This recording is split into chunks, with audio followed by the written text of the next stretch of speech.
Başladı kayıt.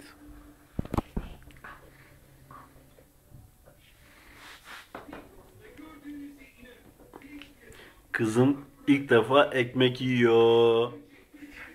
Ye bakayım. Ilgın. Dişleri yok, ekmek yiyor.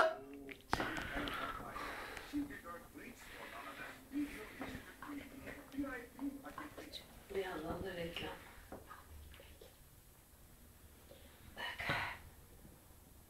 Öykü. Öykü.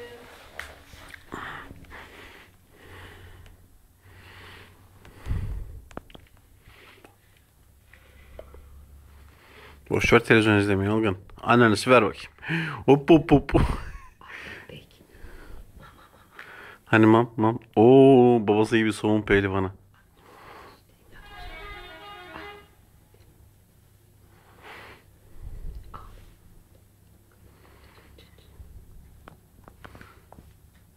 Artık muhallebi yemesine gerek kalmadı herhalde. Bolca ekmek yedi zaten.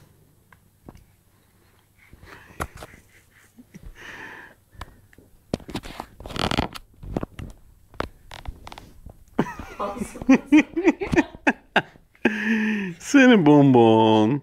Öykü. Çorabını tekrar çıkar.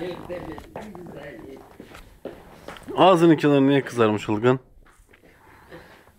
Patlıcan alerji yaptı. O gün yarın da kebap yiyeceğiz inşallah. Öykü.